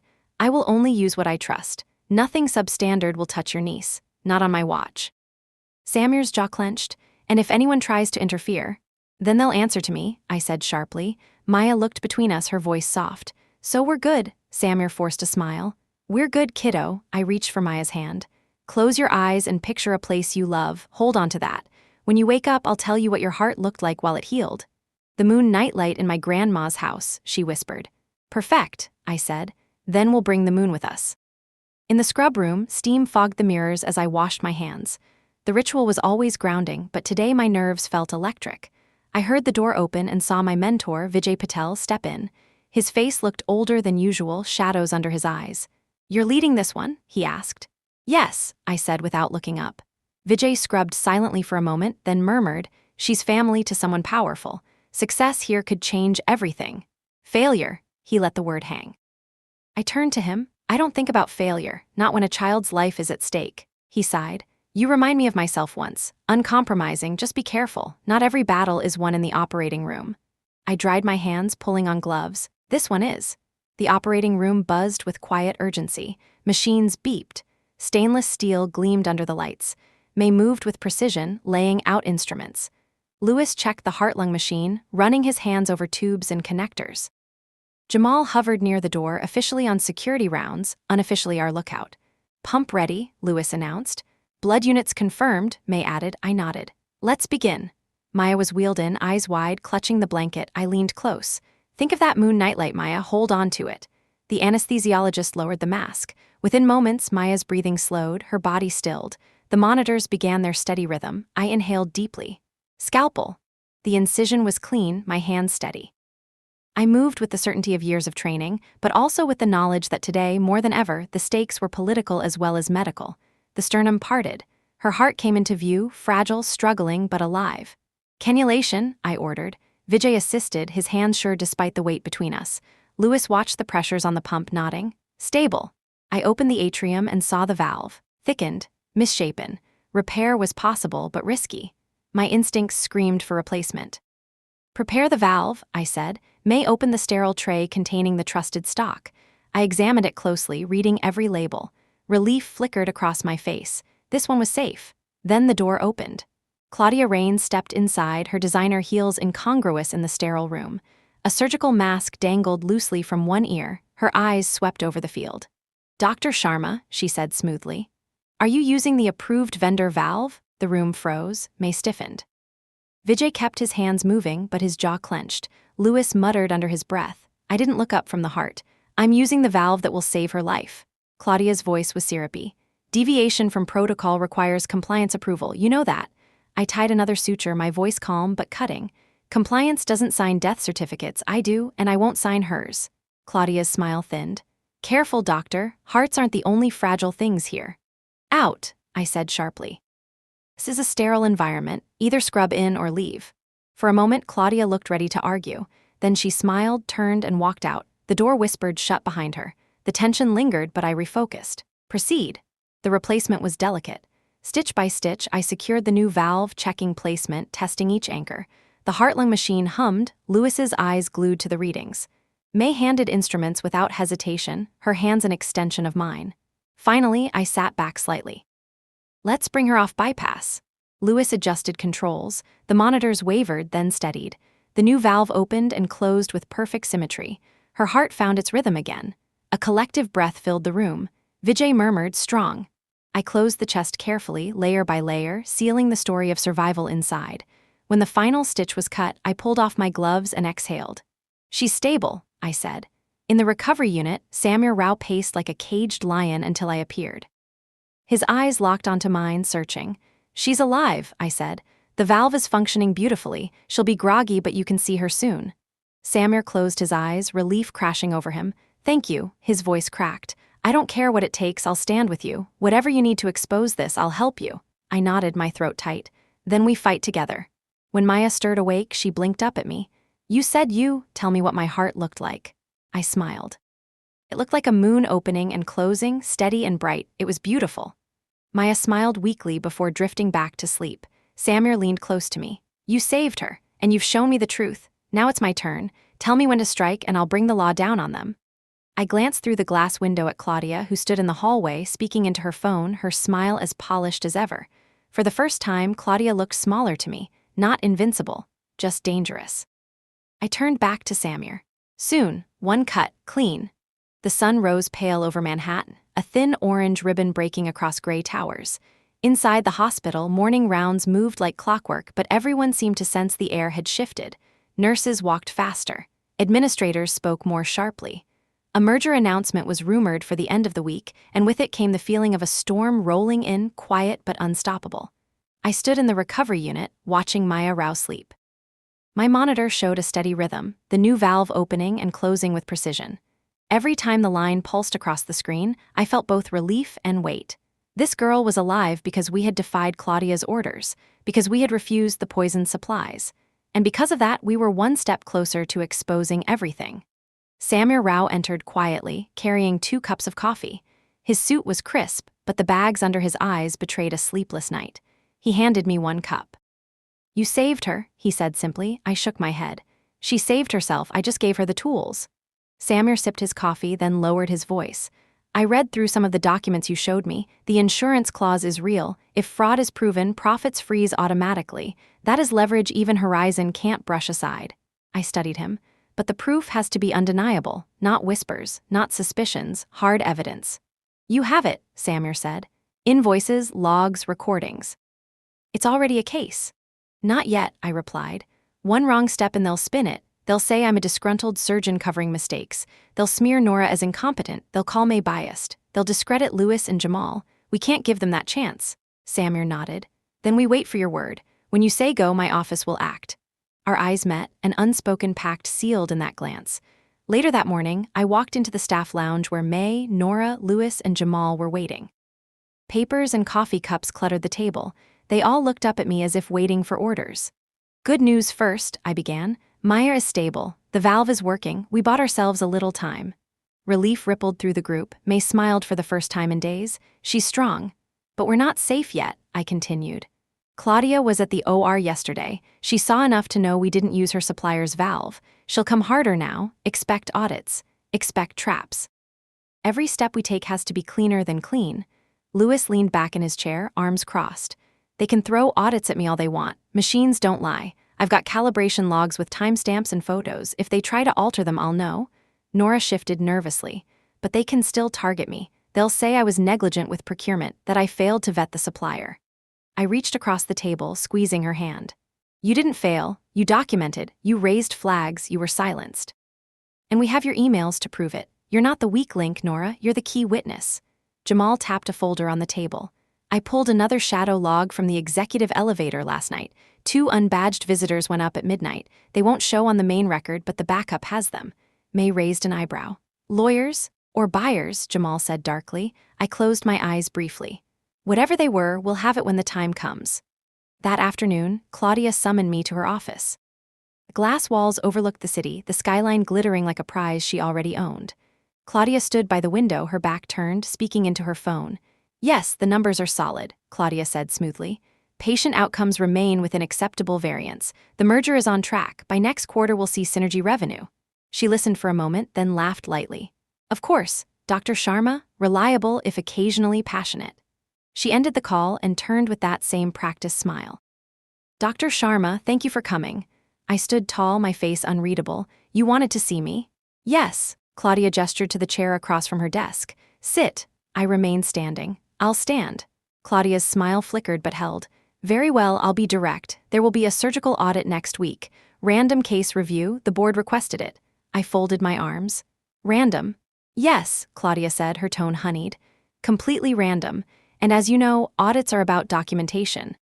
A single irregularity could raise questions about your practices." I didn't blink. "Is that a threat?" "Of course not." Claudia spread her hands innocently. "I'm only reminding you how important accuracy is, especially now when the hospital is under so much scrutiny." I leaned forward slightly. "Then let me remind you, accuracy cuts both ways. Every order, every invoice, every approval, those are part of the record too. If the audit is thorough, I hope the board enjoys reading about your supplier switch." For a moment, Claudia's eyes flashed. Then the mask returned. "Careful, Dr. Sharma. You're too talented to waste on politics." I turned and walked out without another word. That night, I sat in my apartment surrounded by files. May was on the couch, sorting through photos of faulty supplies. Nora sat at the kitchen table with a stack of contracts, her pen moving furiously across the margins. Louis leaned against the wall, sipping cold coffee, while Jamal tapped quietly on his tablet, copying logs to an encrypted drive. "This feels like war," May muttered. "It is war," I said, "and we're outnumbered, but we're not outsmarted." Louis grinned faintly. "You sound like a general." I shook my head. "I'm just a surgeon who refuses to let her patients be collateral." Jamal looked up. "Then we need to prepare for their next move, because Claudia won't just audit. She'll set traps." "What kind of traps?" Nora asked nervously. "Planted evidence," Jamal said. "Documents that look like they came from us, emails we never sent, logs we never touched. They'll try to frame us before we frame them." I felt my stomach clench. "Then we stay ahead.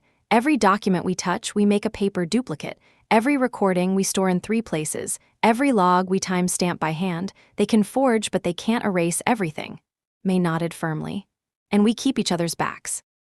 "Always." A storm broke over the city that night.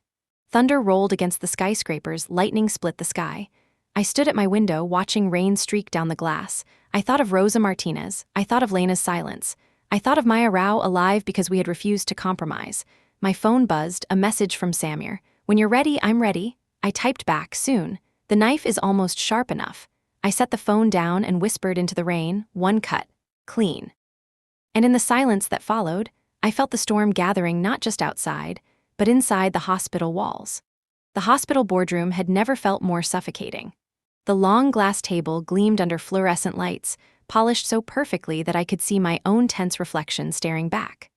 Around the table sat the audit committee, 3 executives in suits, a compliance officer with a permanent frown, and 2 outside consultants flown in by Horizon Medical Group.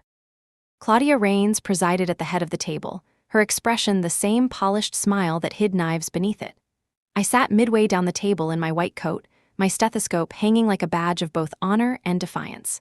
May was at my side with a stack of notes, Nora clutched a folder across her lap, and Vijay sat stiffly on the far end, avoiding my eyes.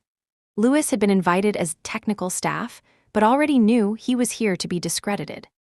Jamal had managed to slip in as security liaison, though everyone knew he was the only reason half of our files were still intact. The compliance officer cleared her throat. "This review is routine. We will be examining surgical outcomes, procurement decisions, and documentation practices for the last 6 months. Transparency is expected." Claudia leaned forward, her smile like glass. "We're all here to support excellence. I trust we will find nothing of concern." I almost laughed. The whole thing was a trap. The first slide projected on the wall showed surgical outcome graphs. A red line climbed slowly upward. The consultant pointed with his laser. "Postoperative complication rates have increased by 2.4% in the last quarter. That is statistically significant." I spoke before Claudia could. "Those complications correlate with the timing of the supplier change. Sutures snapping, gloves tearing, faulty valves, not surgical error." The consultant raised an eyebrow. "Do you have evidence of that correlation?" May opened her folder and slid a photo across the table. "This suture snapped mid-operation. Patient record 4472. We switched to old stock to save him. Date and time logged." Nora followed, laying down an email printout. "Here is the procurement order. Same date, same lot number. Approved by finance with Claudia's signature." The room fell silent for a moment. Claudia's smile never wavered, but her eyes sharpened. "Anyone can make claims after the fact. Without verified chain of custody, these papers mean nothing." Jamal leaned forward casually, sliding a flash drive across the table. "Chain of custody? The security logs show the supplier crates arriving after midnight. No standard inspection. Executive access only. You'll find Ms. Rains's badge recorded on the elevator within 10 minutes of delivery." The compliance officer frowned, taking the drive. Claudia's smile faltered, just slightly. The next attack came quickly. The second consultant clicked to another slide. "We've also reviewed incident reports. Several complaints about torn gloves were logged, but in the final records they are noted as user error." "Can anyone explain this?" Nora's hands trembled, but she spoke up. "I logged those failures myself. When I submitted them, finance returned the reports with edits. I was told to refile with softer language. I have the original drafts."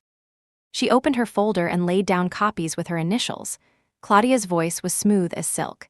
"Ms. Kim has always been diligent, but she may not understand the nuances of proper documentation. It's possible she misinterpreted standard revisions." I cut in sharply. Nuances don't tear gloves. Patients don't die from grammar. They die from failures you approved. The room went still. The compliance officer scribbled notes, her frown deepening. Lewis was called next. One of the executives leaned back in his chair.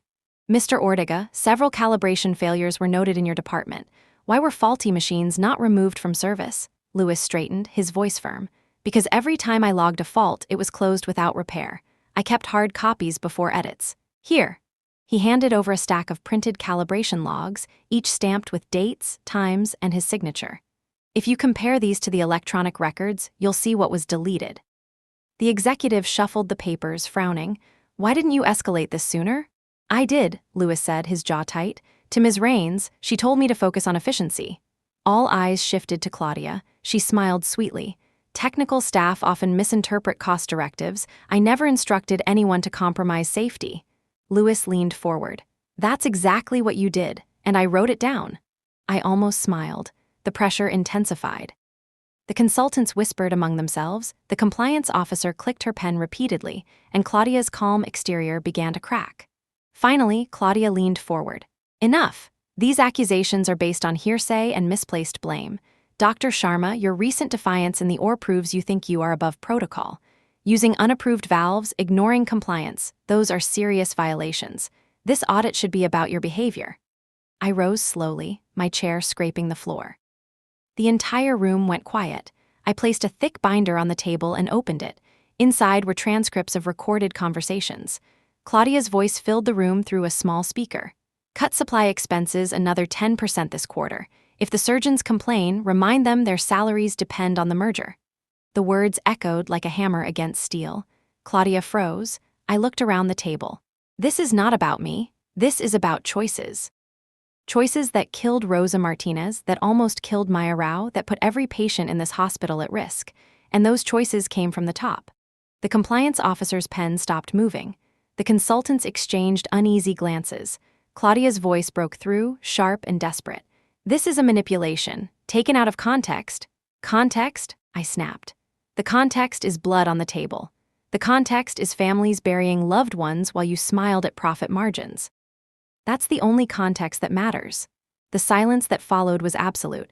After the session in the hallway, May caught up with me. You dropped the bomb, I exhaled slowly. Not all of it, just enough to shake them. The real strike comes when Samir triggers the insurance clause. Nora clutched her folder to her chest. Do you think they believed us? They don't have to believe, I said. They just have to be scared. Lewis chuckled dryly. Judging by Claudia's face, mission accomplished. Jamal walked up, sliding his phone into his pocket. By the way, the entire meeting feed was mirrored to a secure drive. If anyone tries to edit the minutes, we've got the raw footage. I smiled faintly for the first time that day. Good, then the storm has started. That night in my apartment, I stared out the window at the rain-soaked city. For weeks, I had felt like I was fighting a battle no one could see. Today, for the first time, the truth had been dragged into the light. Not fully, not decisively, but enough to show cracks in Claudia's armor. My phone buzzed, a message from Samir Rao. The clause is ready. When you say the word, accounts freeze. I typed back soon, very soon. I set the phone down and whispered to myself, one cut, clean. The fallout from the audit spread through the hospital like smoke from an unseen fire. Nurses whispered at the stations, residents exchanged glances in corridors, and administrators walked faster with tighter smiles. Nobody knew the full story, but everyone knew something had cracked. By Monday morning, the staff bulletin board carried a memo with Claudia's name at the bottom. It read in sterile language about ongoing evaluations of surgical practices, adherence to vendor contracts, and the importance of compliance culture. The words were empty, but the undertone was clear. I was under scrutiny. I read it once, folded the paper, and tucked it into my coat pocket. May caught up with me in the hall. They're making you the villain, I shrugged. That was always the plan, May frowned. They're calling you reckless, dangerous. I heard one resident say you're addicted to the spotlight. I let my lips curve into a humorless smile. Spotlight, the only spotlight I care about, is above the operating table. In the staff lounge, Nora sat clutching her phone, her face pale. She looked up as I entered. Did you see the article? I froze. What article? Nora handed me the phone. The screen displayed a glossy news site. The headline screamed, "Top surgeon under fire for risky practices amid merger." Below was a photo of me in scrubs, eyes narrowed in focus during surgery. The article quoted anonymous sources saying I cut corners, refused standard protocols, and intimidated staff who questioned her. I felt my stomach twist. Anonymous sources, I muttered. May leaned over my shoulder. This is planted. Horizon has media connections. They're painting you as unstable, so when you drop the truth, nobody believes it. Nora's voice shook. They mentioned my name too, said procurement staff are being investigated for negligence. My parents read it this morning. They think I'm about to lose my job. I sat beside her, gripping her hand. Listen to me. This is exactly what they want to scare you into silence. But you are not negligent. You are the reason we have proof. Don't let their lies take that from you. Nora blinked hard, trying not to cry. I'm so tired of being scared. I softened. So am I, but fear means we still care. That's our strength. That afternoon, Lewis stormed into the break room, slamming a folder onto the table. They tried to pin a machine failure on me. I raised an eyebrow. Which one? The defibrillator from OR 3, Lewis growled. The one we already flagged. They said I neglected maintenance. I pulled the work order. It's been edited. My signature's gone. In its place is some digital stamp with my name misspelled. May cursed under her breath. Sloppy forgery. Lewis jabbed a finger at the folder. Sloppy or not, they'll parade it as evidence. I'm not letting them. I opened the folder, scanning the pages. We don't fight it head-on, not yet. We keep the originals. When the time comes, we show the difference. That's how we prove fraud. Lewis exhaled, still fuming. If they think they can scare me out of this, they picked the wrong guy. Jamal was the last to arrive. He dropped into a chair, his usual calm expression gone. They're tightening surveillance, cameras repositioned, new access protocols, executive orders. It's meant to flush out leaks. I tilted my head. You, Jamal shook his head. Not yet, but they asked me to monitor you specifically. Said you're a risk vector. May laughed bitterly. Risk vector? That's a fancy way to say problem they can't control. Jamal looked at me. I'll keep covering, but you need to be aware. Every step you take is being recorded twice now. One log for official records, one log for Horizon eyes only. I nodded. Then we give them something worth watching. The next day, Claudia called me into her office. The walls gleamed with awards, certificates, framed photos of ribbon cuttings. Claudia sat behind her desk, her hands folded neatly. Dr. Sharma, she began, the board is concerned. Your name keeps appearing in connection with complications. There are whispers you deliberately reject approved supplies. I stood tall. Because they're defective. Claudia's smile never faltered. Or perhaps because you're chasing drama. Hero complex, some might say. There's a thin line between bravery and recklessness. I narrowed my eyes. You're planting stories about me? Claudia leaned back, feigning innocence. Journalists write what they're told. Maybe you should ask yourself why so many people think you're dangerous. I stepped closer. Dangerous is a surgeon who saves lives when your contracts try to kill them, and you know it. Claudia's smile thinned. Careful, you're isolating yourself. Soon even your allies will question your motives. How long before they wonder if you're risking them too? I leaned down, my voice sharp as a scalpel. You can throw lies, you can throw fear, but you can't throw off the truth. And when it hits, you'll be the one isolated. For the first time, Claudia's smile faltered. Just slightly. Back in the lounge, I gathered May, Nora, Lewis, and Jamal. The tension was thick. Nora's hands trembled as she shuffled papers. Lewis paced. May's eyes blazed with anger. Jamal sat quiet, calculating. They're coming for us, Nora whispered. One by one. Let them, Lewis snapped. I'm not backing down. May looked at me. What's the move? I drew a slow breath. We hold, we don't fracture. That's what Claudia wants, to make us doubt each other, to turn us into shadows of ourselves. But we know the truth, and we have the proof. Jamal nodded slowly. Then the question is when we strike, because if we wait too long, the smear campaign will rot everything. I met his eyes. Soon, Samir is ready, the clause is ready, but we need one more push, one undeniable case that ties everything together. Nora whispered, what if we don't get it? I looked around at them, my voice steady. Then we make it. We create the moment they can't bury. The group fell silent, but the silence wasn't fear this time. It was resolve. That night I sat alone in my apartment, the city humming outside my window.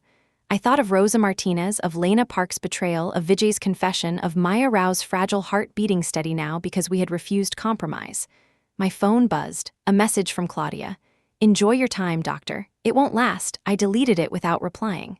I whispered to the empty room, it'll last long enough to end you. The hospital had never felt louder. Reporters filled the lobby like a tide of voices and camera flashes. Security tried to hold the line, but every time the doors slid open, another wave pushed inside. Administrators whispered furiously in corners, their smiles stretched thin for the press. Claudia stood near the staircase, her phone pressed to her ear, her jaw tight but her mask still in place. I felt the weight of it as soon as I walked through the main corridor. Every eye followed me, the surgeon who had become the story. Some faces showed admiration, others suspicion, and a few open hostility. I didn't care. My focus was on the call I'd just received. Emergency incoming. May caught up with me, pulling on gloves as we walked. Paramedics are bringing in a construction worker. Blunt trauma to the chest. Possible cardiac tamponade. He's crashing. My stride lengthened. Which OR? OR 2, May replied. But Claudia's people tried to reroute him to OR 4, the one stocked with new supplies. I stopped cold. Not happening, May smirked. Already moved him to 2. Lewis is there now, Jamal's watching the hall. I nodded once, then pushed through the OR doors. Inside, chaos swirled. The paramedics transferred the patient onto the table. Blood soaked his shirt, his breath shallow and ragged. Lewis checked the monitors, frowning. Pressure's tanking, pericardial effusion likely. He won't last long. I snapped into command. We're going in, crash thoracotomy. May, prep the chest. Lewis, make sure the bypass is ready. Nora, pale but determined, appeared in the doorway with a tray of sutures and grafts. Good stock only, she said. I gave her a grateful nod. Stay close, we may need replacements fast. The anesthesiologist called out, he's fading. Scalpel, I ordered. May placed it in my hand without hesitation. I opened the chest in one swift cut. Blood spilled onto the drapes, hot and urgent. I inserted the retractor, revealing a heart surrounded by fluid. I punctured the pericardium and suctioned. Dark blood gushed out. He's got a tear in the right atrium, I said, my voice steady. Suction, sutures, now. Nora handed them over. I worked fast, fingers sure even as alarms blared. Lewis shouted numbers from the pump. Stable enough for bypass, Lewis said. Do it, I replied. As the machine took over, I stitched the atrial tear, my world narrowing to needle and tissue, knot and cut. Then the OR doors burst open. Claudia stepped inside with 2 men in suits, one carrying a clipboard, the other a camera. This is unacceptable, Claudia snapped. You're deviating again, you will use approved supplies. I didn't look up. If you want to save him, get out of my light. The man with the camera raised it. We're here to document for compliance. Jamal appeared from nowhere, planting himself in front of the lens. Not today. His voice was low, dangerous. Claudia's eyes narrowed. You're obstructing oversight. You're obstructing medicine, Jamal shot back. The tension crackled, but I kept stitching. Finally, I tied the last knot and released suction. Blood flowed clean, the heart beating strong again. Closure, I said simply. May handed me the final sutures. Together, we closed the chest, layer by layer. The monitors steadied. He lived. I peeled off my gloves, my voice calm but ringing like a verdict. He survives because we refused your supplies, and now the world can see it. Claudia froze, realizing the OR cameras, standard hospital security, not hers, had captured everything. Jamal smirked, having already ensured the feed was mirrored to a secure drive. In the recovery room, I stood beside the patient's bed. Reporters were already at the glass, snapping photos. Samir Rao arrived with investigators, his voice carrying authority. You just proved the case in real time, he told me. No jury in the world will ignore this, I exhaled. Then we finish it, we protect every witness, we bring down every name attached to this. May, standing beside me, grinned tiredly. One cut, clean, Lewis clapped my shoulder, and straight through the heart of corruption. Nora whispered, almost in awe, you just saved him in front of them all, they can't bury that. I looked through the glass at Claudia, who stood pale and rigid as questions rained down on her from reporters. For the first time, her mask had slipped. My voice was steady. Truth isn't quiet anymore. It's alive. Beating. And in that moment, with the monitors beeping their steady song and the cameras capturing what could no longer be denied, I knew the hospital's darkest chapter was cracking open to light. The hospital corridors were quieter after the chaos of the day, but the silence was not comforting. It was the silence of a battlefield after smoke clears, when both sides retreat just far enough to sharpen their blades. I walked down the dim hall with May at my side.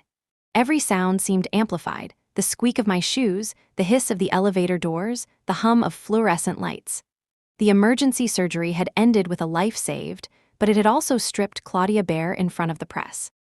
That kind of exposure would not go unanswered. May broke the silence. She's going to come for you harder now. I know, I said quietly. She's lost control of the story. People saw what happened. She can't spin it anymore. That makes her dangerous. When I reached my office, I found the door slightly ajar. I froze. May moved in front of me, pushing the door open slowly. Inside, the lights were on and papers were scattered across the desk. The drawers had been pulled open. "Someone was here," May whispered. I stepped inside, scanning quickly. My laptop was missing. The safe in the corner had been forced open. The external drive I kept inside was gone, May cursed. "They hit you." I forced myself to stay calm.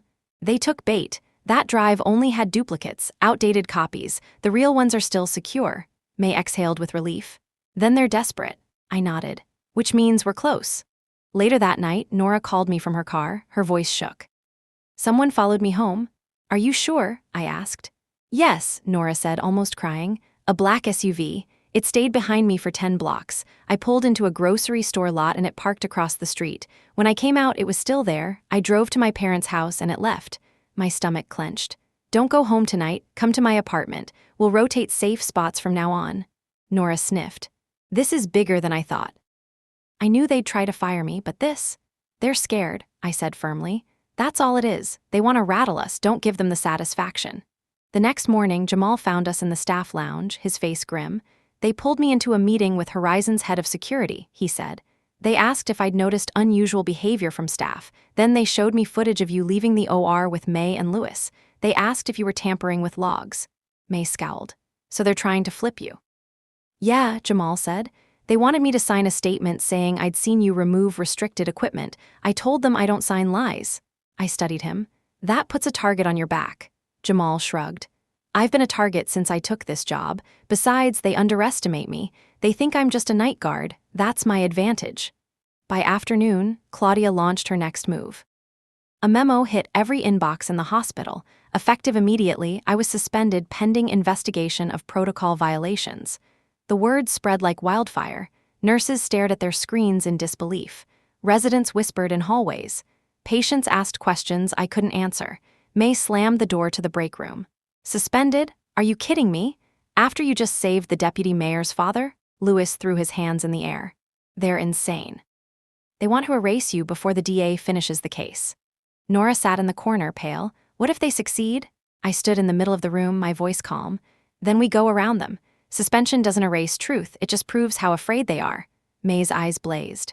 "So what's the plan?" I looked at each of them in turn. "We lock everything down. Jamal, keep the mirrored feeds rolling. Nora, make triple copies of the emails. Lewis, keep pulling calibration logs, paper only. May, you and I are going to prepare testimony. When Samir calls us in, we'll be ready to bury them." That night, as I left the hospital, I found Claudia waiting near the parking garage. The shadows stretched long across the concrete. She leaned against her black car, arms crossed, her face calm but her eyes cold. "Quite a show you put on yesterday," she said softly. "Saving lives, grandstanding for the cameras. You think that makes you a hero?" I didn't flinch. "I don't need to think. I just saved a man's life." "What did you do yesterday, Claudia? Practice your smile in the mirror?" Claudia pushed off the car, stepping closer. "You're playing with fire, and you're dragging others down with you. May, Nora, Lewis, Jamal, they'll all burn because of your crusade." My voice sharpened. "No, they'll rise because of it. You're the one who burns." For the first time, Claudia's mask cracked. Her smile vanished and her voice dropped to a hiss. "You won't make it to the end of this. You think the DA can protect you? He can't protect you from accidents, and hospitals are full of accidents." I stepped even closer, my voice low and steady. "Threats don't scare me anymore. You already lost the only thing that mattered, control. And the more desperate you get, the closer you come to collapse." Claudia's eyes flickered with something sharp and dangerous. Then she turned, slid into her car, and drove off into the night.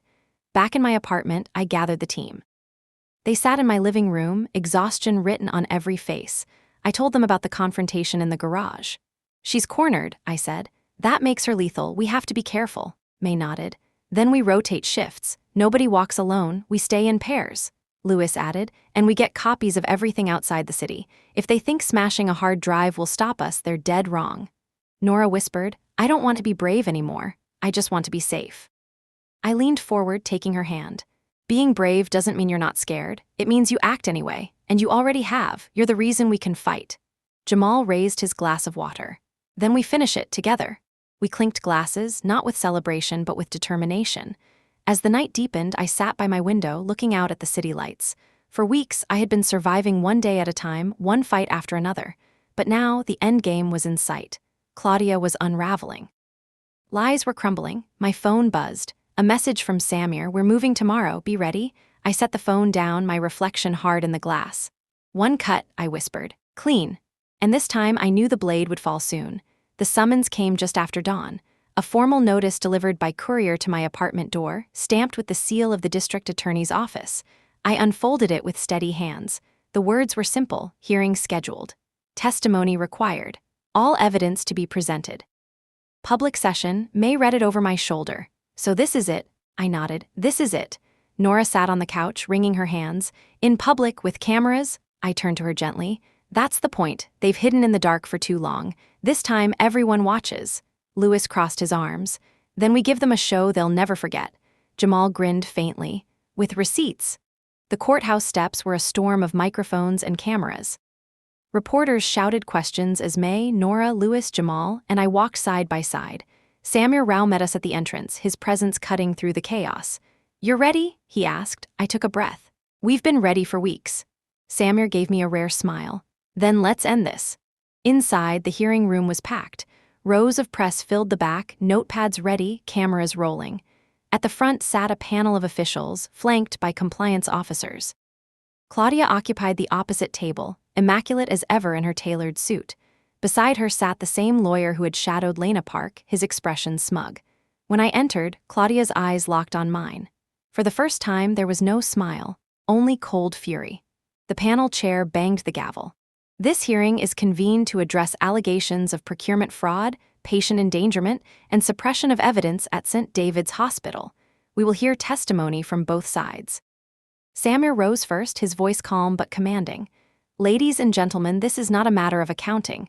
This is a matter of lives. Patients died. Patients nearly died. And it happened because profits were placed above people. Today you will see the truth." He gestured toward me. "Dr. Sharma, please begin." I stood. The room buzzed as cameras zoomed in. I spoke clearly, my voice carrying. "My name is Dr. Anya Sharma. I am a cardiothoracic surgeon. I swore an oath to do no harm." That oath was betrayed by my own hospital leadership. I placed a thick binder on the table and opened it. These are records of failed supplies, sutures snapping mid-surgery, gloves tearing, valves collapsing, each tied directly to a supplier switch approved by Claudia Rains. Claudia's lawyer rose. "Objection. These are unverified copies," Samir cut in smoothly.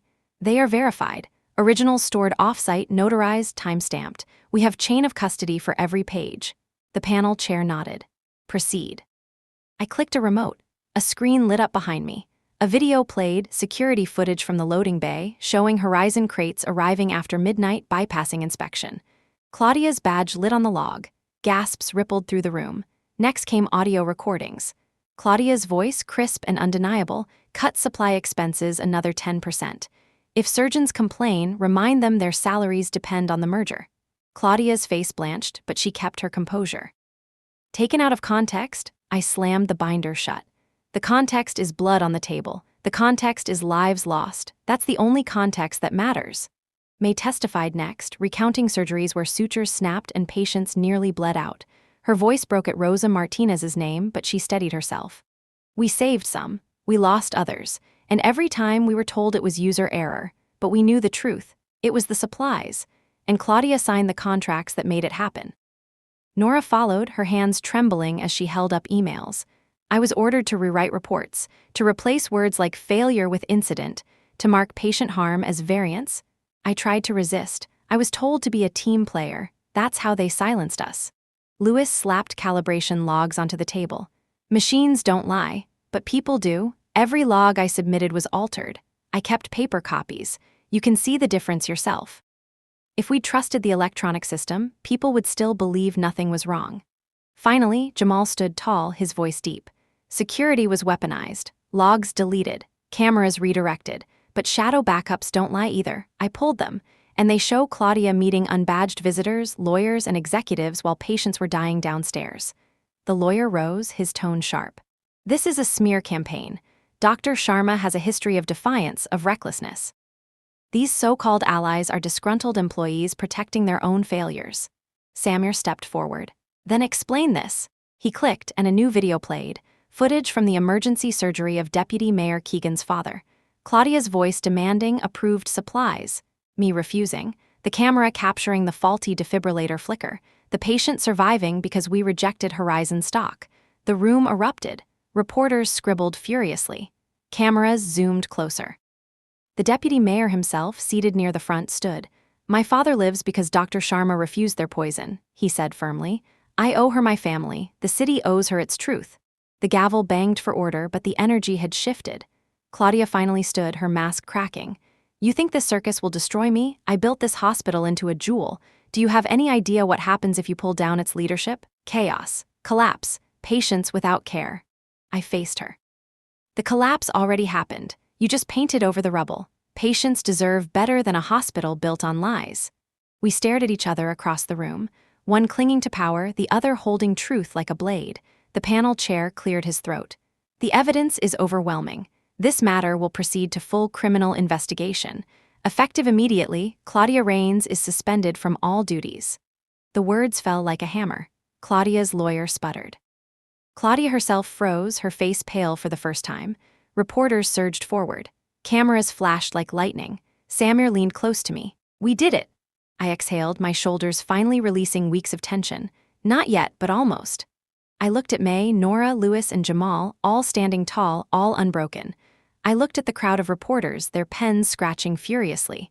And I thought of the patients who had died, the ones who had survived, and the ones yet to come. "Truth is alive," I whispered.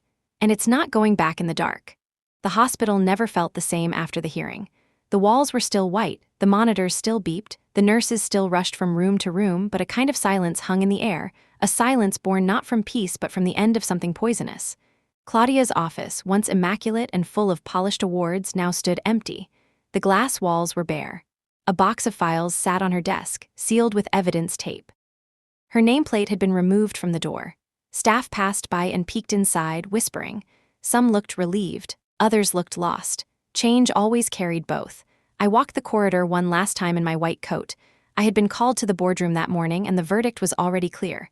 Horizon Medical Group wanted me gone. To them, I was not a hero. I was a liability. May caught up with me. "You don't have to go in alone. We'll stand with you." I smiled faintly.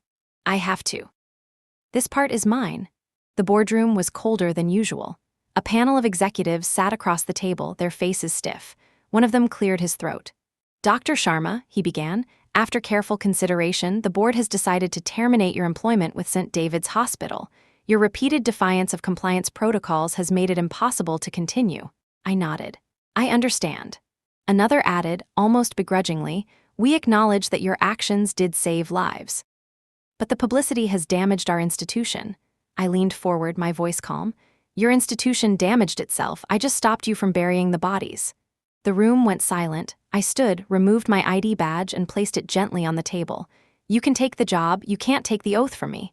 I walked out without looking back. In the lounge, my allies were waiting. Nora rushed up first. "What did they say?" I shrugged. "I'm done here," Louis cursed under his breath. "Figures. You save their patients, expose their corruption, and they still cut you." May's eyes were fierce. "Then we cut back, you're free now, they can't silence you anymore." Jamal grinned faintly. "And I happen to know reporters are waiting outside. Want me to escort you?" I laughed softly. "Yes, let's go." The hospital steps were crowded again, but this time it wasn't anger or suspicion that greeted me, it was applause. Doctors in scrubs, nurses still in their shifts, residents holding clipboards, they lined the entrance, clapping as I walked out. Some chanted my name. Others simply nodded, eyes shining with gratitude. A reporter shouted, "Dr. Sharma, how do you feel after being fired?" I paused, meeting the sea of cameras. "I feel free. I feel proud. And I feel ready to keep fighting. Medicine isn't about profits, it's about people. That will never change, not for me, not for anyone who wears this coat." The crowd erupted in cheers. Samir Rao stepped forward from the reporters. "Dr. Sharma, the investigation will continue. Claudia and her partners will face trial, but today belongs to you." I shook my head.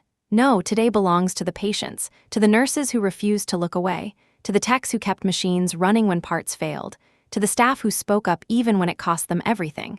I just carried their voices here." May's eyes filled with tears. Nora squeezed my hand. Louis clapped my shoulder. Jamal stood behind me like a shield. Weeks passed. The trial against Claudia and her partners dominated the headlines. Emails, recordings, and financial records painted a damning picture. Claudia herself sat in court, her once perfect smile gone. She no longer looked like an executive. She looked small.